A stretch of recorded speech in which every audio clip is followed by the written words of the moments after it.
किसानों और मजदूरों की मांगों को पूरा करवाने के लिए पगड़ी संभाल जट्टा संघर्ष समिति की विधानसभा पैदल यात्रा कैथल पहुंची, जहां किसानों ने बताया कि पिछले 117 दिन से उन्होंने हिसार और फतेहाबाद में पक्के मोर्चे लगाकर रखे थे, लेकिन स्थानीय नेताओं, विधायकों और सांसदों ने उनकी एक बात नहीं सुनी, जिसके बाद 26 सितंबर को फतेहाबाद से ये पैदल मार्च निकाला गया। किसानों की मांग है कि बाढ़ की वजह से जो फसल का नुकसान हुआ है, इसके साथ ही पशुधन का जो भी नुकसान हुआ है, सरकार उसका मुआवजा दे, जिसके लिए ये किसान सीधा मुख्यमंत्री तक पहुंचना चाहते हैं। इसके लिए ये पैदल मार्च निकाला गया है।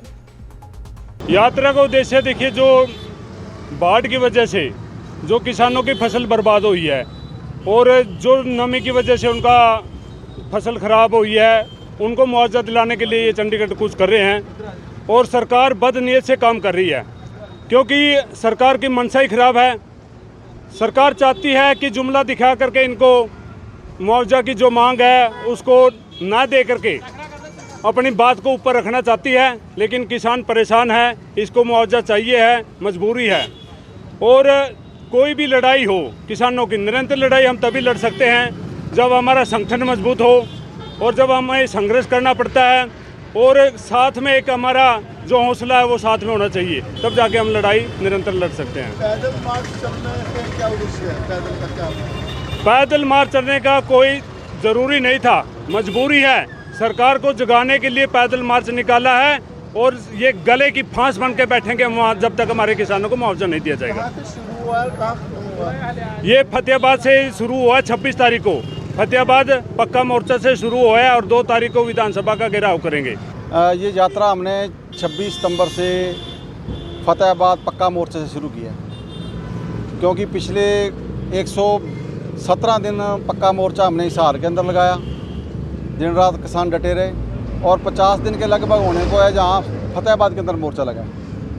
जो स्थानीय प्रशासन है वो किसानों की बात नहीं सुन रहा, सरकार किसानों से बात करना नहीं चाह रही, तो उसमें बड़े इशू हैं जिसमें बाढ़ से तबाही हुई है, उसका मुआवजा नहीं दिया जा रहा। बीमा कंपनियां हैं जो वो लगातार ठगी कर रही है किसान के साथ, प्रीमियम तो काट लेती है, मगर जब वो क्लेम देने की बारी आती है तो ऐसी शर्तें हैं जो जिससे किसान को क्लेम नहीं मिलता। सेम से इलाका ख़राब हो रहा है, कुछ इलाका हरियाणा का। अभी गुलाबी सुंडी ने नरमा बर्बाद कर दिया, कुछ कहीं बाढ़ ने फसल ख़राब कर दी, कहीं सोके ने फसल ख़राब कर दी, मगर जो सरकार है वो कुंभकर्ण की नींद सोई हुई है। मुख्यमंत्री के साथ हमारी मीटिंग हुई थी जिसमें जुमला मालकाना ज़मीनों के हक देने की बात कही थी, मगर अभी तक वो कानून पास नहीं किया जा रहा।